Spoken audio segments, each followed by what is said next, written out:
Hello, my name is Mrs. King, and I'm here to tell you about the time I spent in Ghana in November.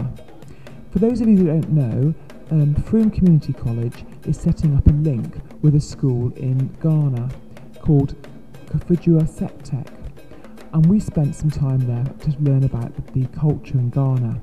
As you can see from the film, it's very different to Frome.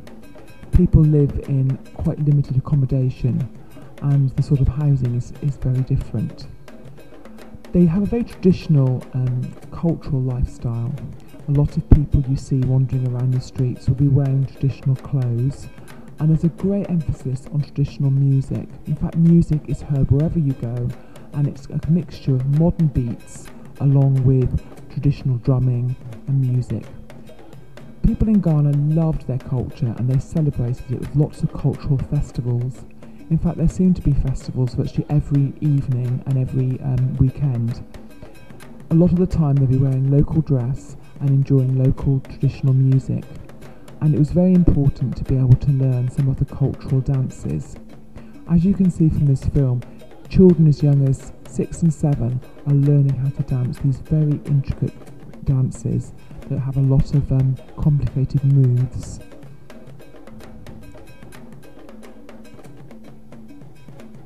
Each of the dances means things. There would be dances for when the harvest comes in and dances for different times of the year. When you left Kafudjua, which is a built-up town, you saw some amazing plant life. They grow so much of their own fruit and vegetables, and there's a lot of lush plantation wherever you went. We went to visit a very famous waterfall called Botti Falls, which is as you can see in the photo. And it was an amazing sight and very cool because the temperature in Ghana is on average 35 to 40 degrees every day. This high sunlight means that it's very easy to grow things, and they're particularly good at growing cocoa beans. That's what we actually use for our chocolate bars. When I was there, we watched somebody open up a cocoa bean and went inside, and inside it was an amazing thing to see. It was all these tiny cocoa bean seeds that were covered with this tiny furry coating, and the children really enjoyed having these and eating them as sweets.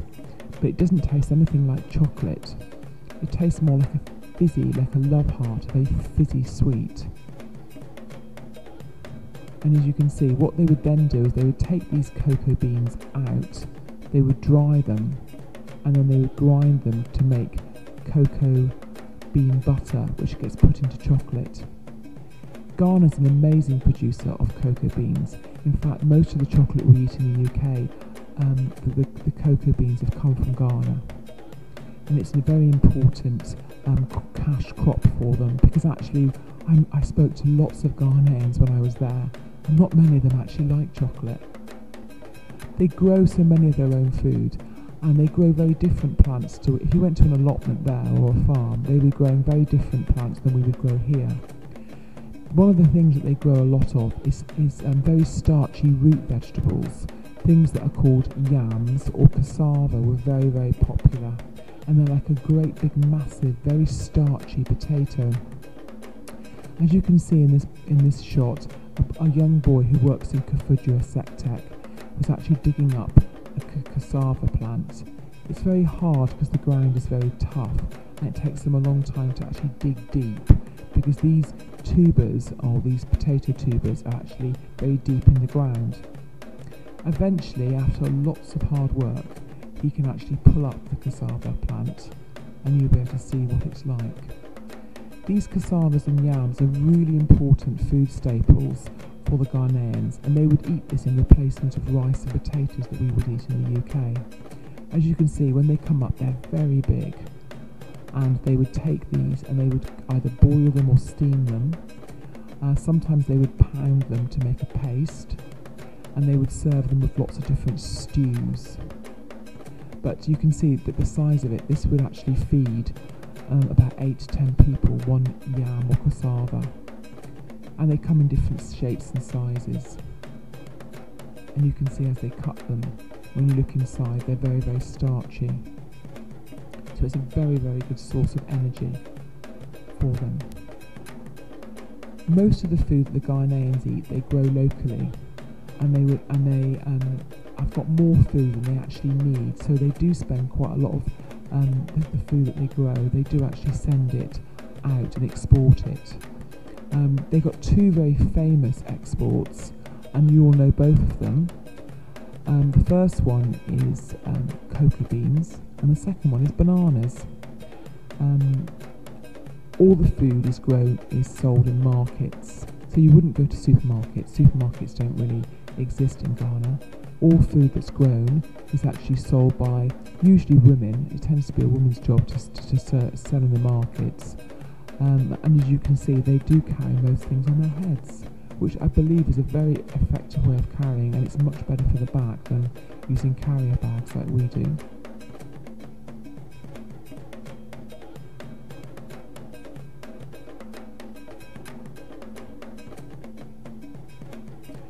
When you walk through the market, there are so many different people selling so many different things, from fruits that they've grown to foods that they've made, like breads, etc., and also nuts, yams, cassavas, leaves. You can see there's lots of yams, and lots of a daily occurrence would be women would go and then go to the market and buy the food they need. Here's a banana plantation which we visited when we were there. There's lots of banana plantations in Ghana, and you can see that they don't look much like bananas from where you're sitting because they're very green. They actually pick them when they're very, very underripe, because it takes 3 weeks for the bananas to be shipped to the UK or to Europe. So the ripening process is happening while it's being transported. This is a lady who worked in the school canteen, and she baked all the bread for all the 1,000 students. All the students in Kafujua Septec would have to eat their breakfast all together, so you can imagine how many loaves of bread that would take. But everything would be home cooked, it wouldn't be bought from supermarkets. And students would be in the big refectory where they would eat their food together on long benches.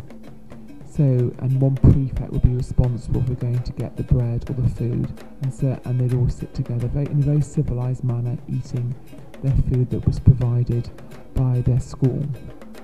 Septec has 1,000 students. This is the opening to the school kitchen. If you can imagine feeding 1,000 boys 3 square meals a day, it was a big job, and this is one of the head cooks. When we went into the kitchen, it was an amazing sight to see. Lots of women working under these gas burners, stirring these large silver pots, which would be a combination of lots of different stews, cooking rice, cassava and yams. And no sooner had they finished the breakfast, they were starting to prepare the lunch, and then they'd be preparing their evening meal. You can see the pile of fish there. Fish is a very popular food in Ghana. They can fish it quite easily. It's a cheap protein source, and as you can see, the women were very happy and very lively. In fact, the food that Ghanaians eat is very different to what we eat. They don't rely on ready-cooked food at all. Most food is cooked from scratch, so they know exactly where their ingredients come from, which is the market. So a lot of their culture revolves around the market. People go and buy their food, and they know exactly how it's cooked. And a lot of daughters and mums would pass down the recipes of how to cook their food down through their families, so that everybody had a very good knowledge of cooking and knew how to cook all the local dishes.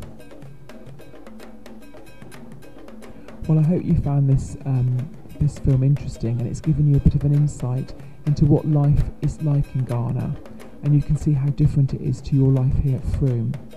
Hopefully with the link we will learn more about what life is like in Ghana, and you have a chance for you to see a film footage of me cooking you a typical Ghanaian groundnut stew, which hopefully, if you like the sound of it, you'll go home and try yourselves.